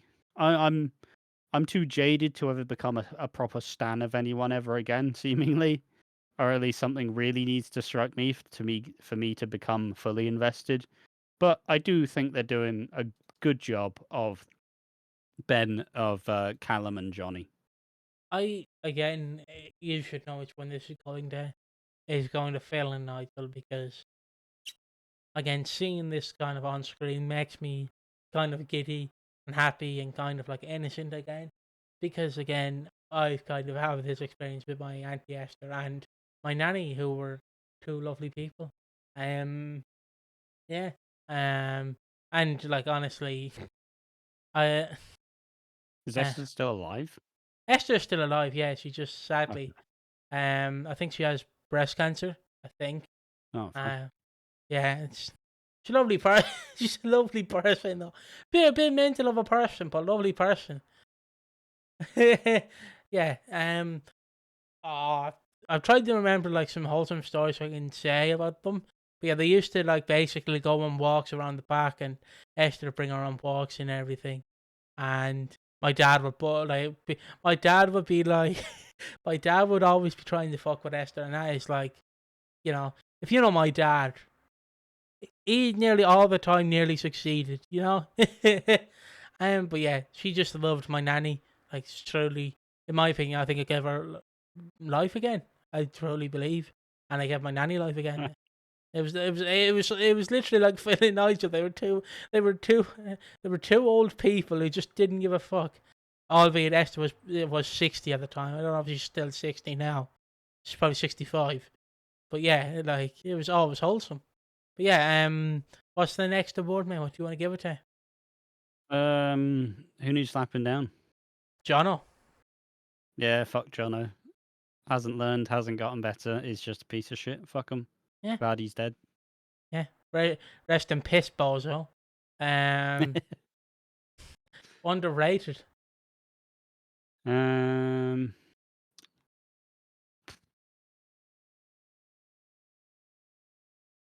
I was gonna get it this week. Just Phil trying to learn humor. I just love it. I just love it. I wanna, I want Phil to eventually tell more jokes. Like he starts, but I know they don't mention Amazon or anything, but I want a scene in 1 week where he gets a package, right? And Nigel and Julie are like sitting down, like, what have you got there, Phil? He opens the package and he pulls out this book that says a top 100 dad jokes, and it's like, Yeah. gotta get learning. I don't know why. He's just sitting there, and like Julie's like one bit like cracking eggs, and he just turns. He's just standing in the kitchen holding a glass of orange juice. He turns to Jill going, "Guess those eggs are scrambled," and then walks away. Like Yeah. he's just at a stage where he does not give a fuck. But yeah, oh my god, yeah, I guess I'll give it to. I think I want to give it to like Ravi and Jack's negotiating tactics. Well, you see, it's just because they're pretty underrated. Like, I'm gonna get you down. I'm gonna get you sent down for this crime. But how about I do this to you, Jack? It's like when you're playing Uno with your friend, but all you have is reverse cards. So it's like Uno reverse, and then they go Uno Yeah. reverse, and it's like Uno reverse reverse, Uno reverse reverse reverse. And it's like, fuck, Jack. Will someone just play a fucking card? Yeah. Or it's the swap feature on Uno as well, where it's like swap True. 7 or swap 6 or 0. And last but not least, the Keanu Taylor Award of Excellence, Jonno's Heart. Um, I'm gonna say my reaction to the Jack and Ravi shit war. Just garbage. I just really. Why did he get so much screen time? Is my question. I just Like it's just, it's like It's like making an event out of 100 meter, like out of a 100 meter race with a bunch of dads in it. Like they're all dad jogging. None of them are fast anymore. 3 of them are gonna fall over, and it's just Jack and Ravi just like, "Yo, well, I'm better than you. No, I'm better than you. No, now I have. Now I've got the shotgun, bitch." Just fucking like just tossing this gun back and forth, and it's like, fucking hell. Like I kind of like it. I'm more interested to see Jack not be a police officer anymore than I am actually seeing the war between Ravi and Jack. I like the dynamic though, because it's just them like It is fun, but like, why did it get so much I time? don't know. That's my problem. Like they're playing Russian roulette but without any consequences. Like you know what I mean? Or if you buy that game, I don't know if it's a scam now, but Liar's Bar. If you don't know, Liar's Bar was an indie game where basically it was like Russian roulette. Where you play cards and you can question if someone's a liar or not. But if you guess wrong that they're a liar, you basically have to pull the gun on yourself. And you have six Mm. shots. And if you miss, so say the first one you don't die, then the second one you might die, and then the third one you know so forth. And then one of I like you explained the concept of Russian roulette. yeah. But yeah, I need to play that game with you for the channel. I need to just so I can every time I could just hit the liar button and be like liar, even though I'll die. It's only like £6. It's a very interesting game. But yeah, thoughts on the show. I didn't mind this week. Obviously, when you're coming off the Zoey week last week, you can't really have a home run. I didn't really like Ravi and Jack getting screen time that much.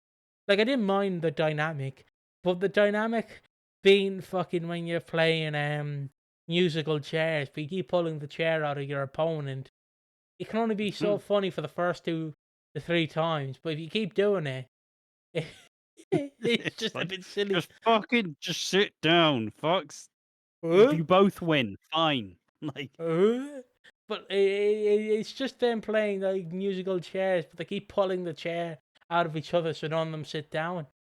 And it's just them I trading like it. the. I didn't realize how rigged like pass the parcel is. And, Like, I never thought about it, but that shit's rigged. uh, You're not actually winning. You're not actually randomly turning the music off. You're choosing who gets the sweets. And unsurprisingly, it's usually the birthday kid who gets all the sweets. see, Fucking, I can't believe there's been match fixing of my pass the parcel. And see, they've been fixing the games. all The you, whole child. I love pass the parcels. Great fun. Mostly only on my birthday when I won all the shit. all you gotta do is just twat the geezer who's getting the sweets. My I'm fucking alright. sweets.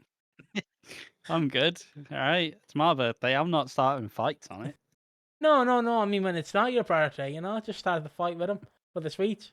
I'm not chinning the birthday boy Unless or you, girl. yeah, fair enough.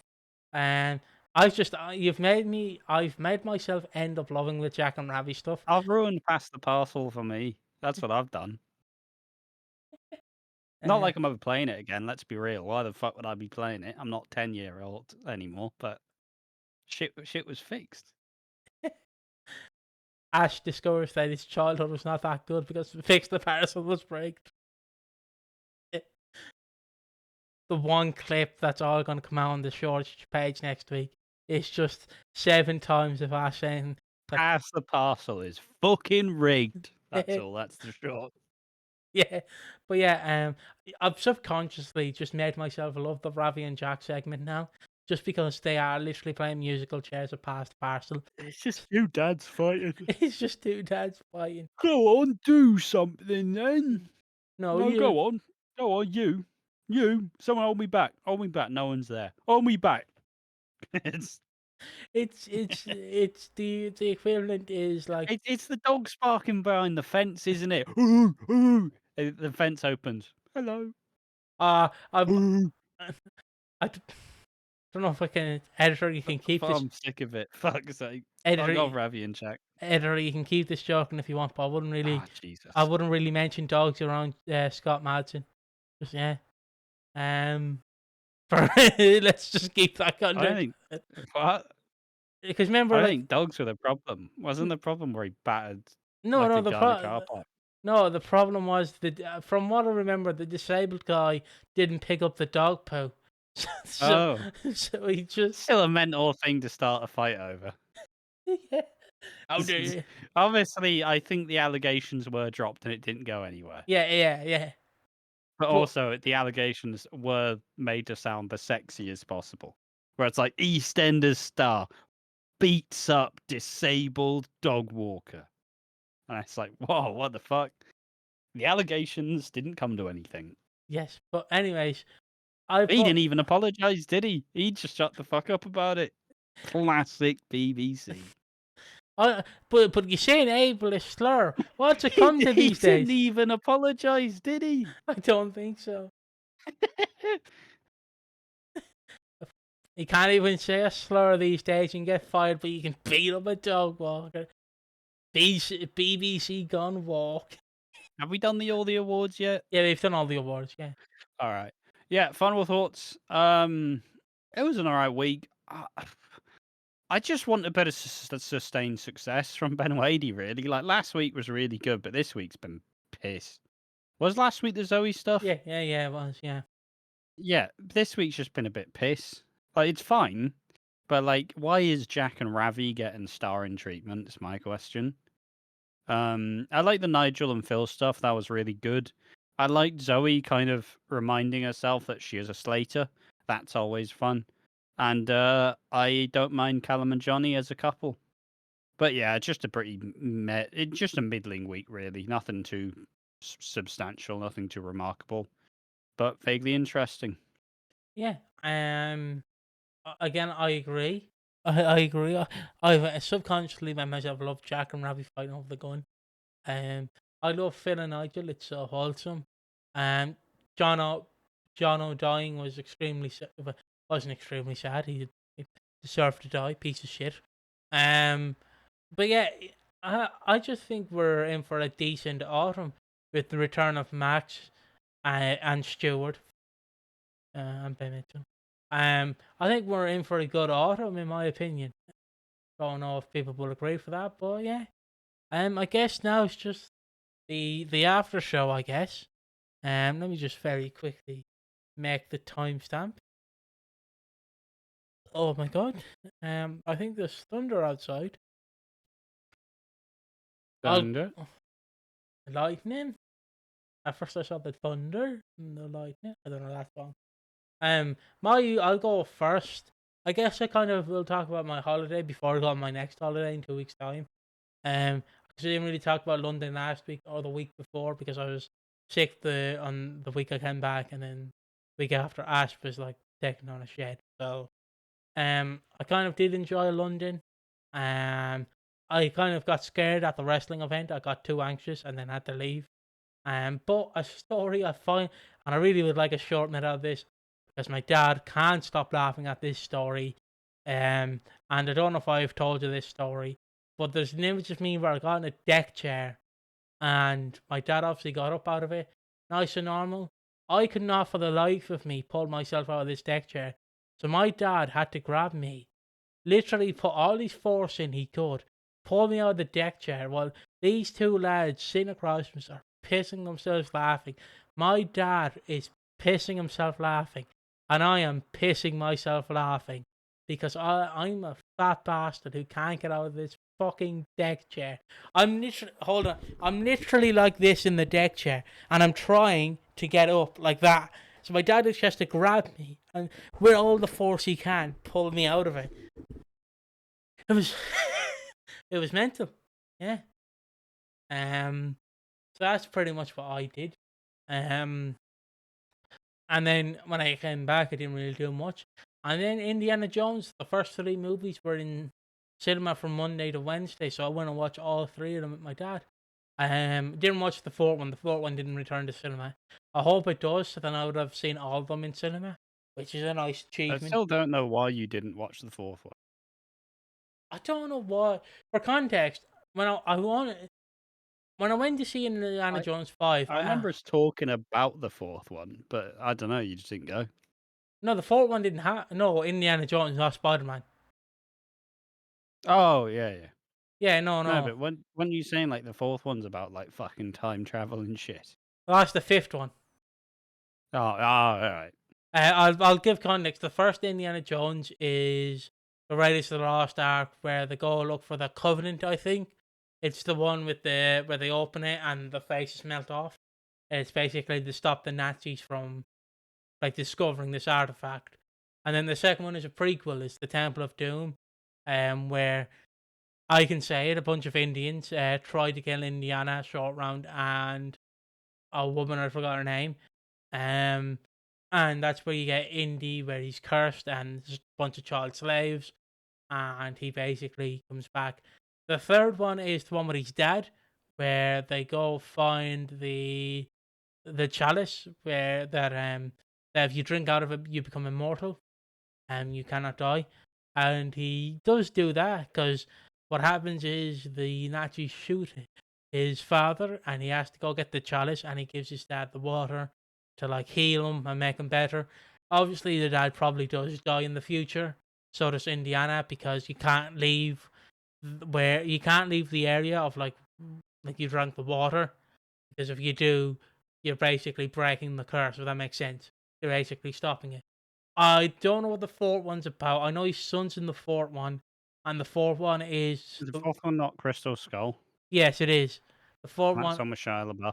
yeah, and that's where people get the most not rage boner, but hate boner, because they discuss the scene with the fridge. If you don't know, the fridge scene is where Indiana Jones or Indy is in he's in a nuclear explosion, like bombs, like set. I think that's what they're called, and he basically has to get in a fridge to survive, or else he'd be blown Oh, up. yeah, yeah.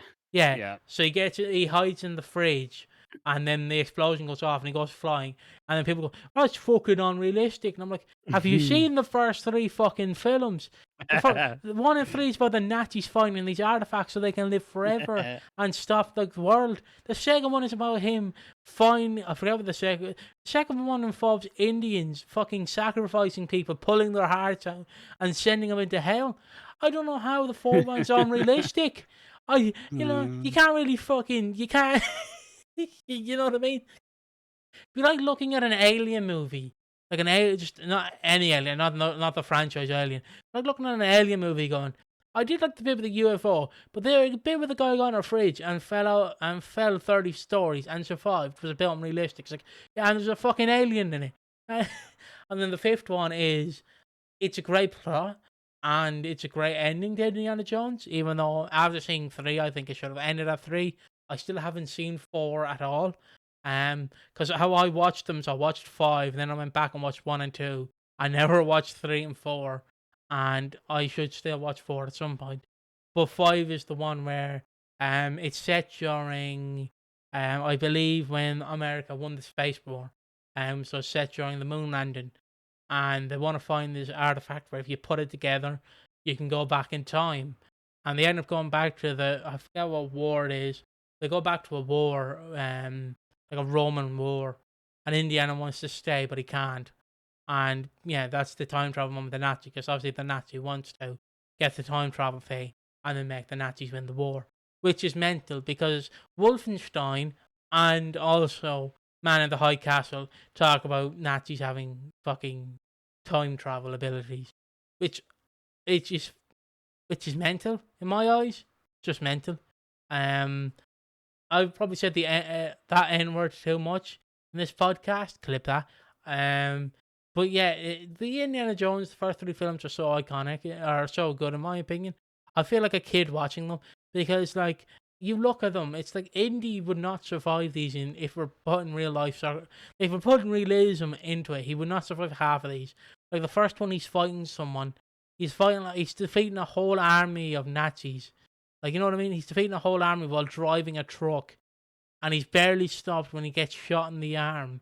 Like, and you're like, but the fourth one's unrealistic because he's in a fridge and he gets blown away.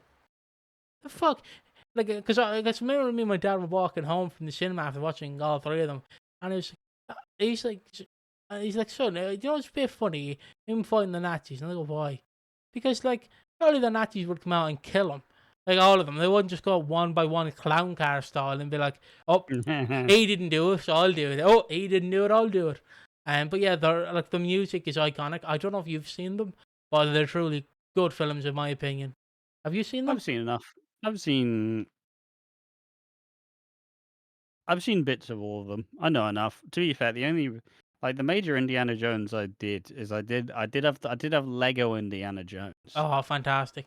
which had the first three, and obviously the best bit of it was also in a 2-pack with the Kung Fu Panda movie video game, which that game's actually fire. So I don't know. I like Indiana Jones. Not too hooked by it. Never too like captured by it as such. But I've seen enough to know. Yeah, it's a good franchise because it is literally a trope of like, oh, this guy he's drafted, like he's in the past and he's defeating all these guys. I'm surprised more weren't made, honestly. The only reason why 4 was made, in my opinion, was because the first 3 were made by Paramount, I believe, and basically Disney bought the rights for it, and that's why I believe the 4th one was made. Is like, we bought the rights, so we need to show people we own them by making them. But they've waited too long, in my opinion, because again, I think I'm going to Google it very quickly. Indiana Jones 3. When did it come out? Oh, hold on. Because I think the 3rd one comes out in like 1990, I believe. Or when does it come out? It's coming up now. No, fuck's sake, when was it released?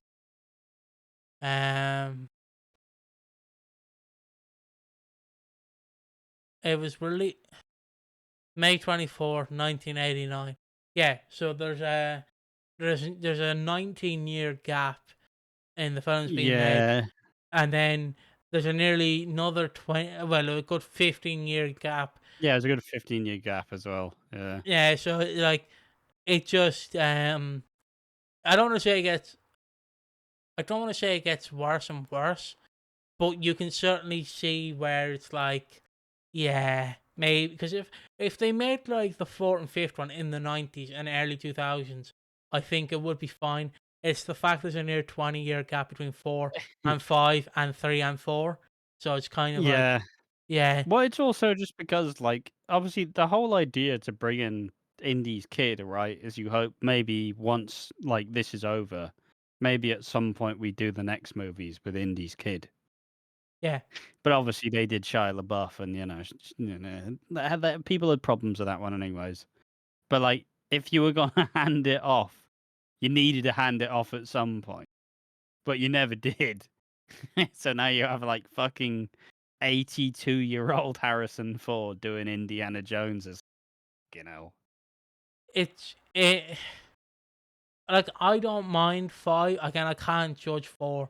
So I want 4 to come to theaters so I can actually see 4 in cinema. But the problem with 5 that I feel like most people will acknowledge is that Harrison Ford is in his 80s. So he can't be, like, physically, he cannot do his practical stunts. I'm not saying he's going to jump off a literal train onto another train, but he can't do most of the scenes he could do. Yeah. Like in the 80s, which is the problem. Because again, if we could live forever, Indiana Jones could go on forever. Fucking, if we could live forever. But fucking get me out. What is this podcast even? But yeah, like what I'm saying is, like, the sad truth is age will catch up to all of us. And like Harrison Ford is well in his 80s. You can't even get out of deck chairs these days. Yeah. I'm only 21, turning 22 this year. But yeah, like and also 5 people will hate 5 because it's pushing a woman protagonist, even though the first to have a woman protagonist and a strong role. Even though the second one more has a clumsy bitch kind of thing. But yeah. But yeah, I do recommend the first 3 at least. And Sean Connery great in the 3rd one. I think that's if you're looking for a comedic Indiana Jones, the 3rd one's fantastic. That you have like Harrison Ford, who's obviously this strong macho Indiana Jones, like he's shooting Nazis and killing them. and then you just have Sean Connery using an umbrella. He's just like he's blowing the seagulls away with his umbrella. It's just like it's so like it's good chemistry. Yeah, I do recommend the first 3 and 5, and maybe 4 if I see it shortly. Oh, it'll be released in cinemas in 2028 again. I bet when it turns 20. So yeah, that'll be fun. Yeah. Anything else you want to bring up? Uh, no, it's normal, really. Like somewhat back to normal stuff. We've to be fair, we have had a bunch of like weird hiccups with the podcast and stuff. Had some audio issues, but like it should be relatively back to regularly scheduled programming. But yeah, it's just been a big long since about Wednesday last week.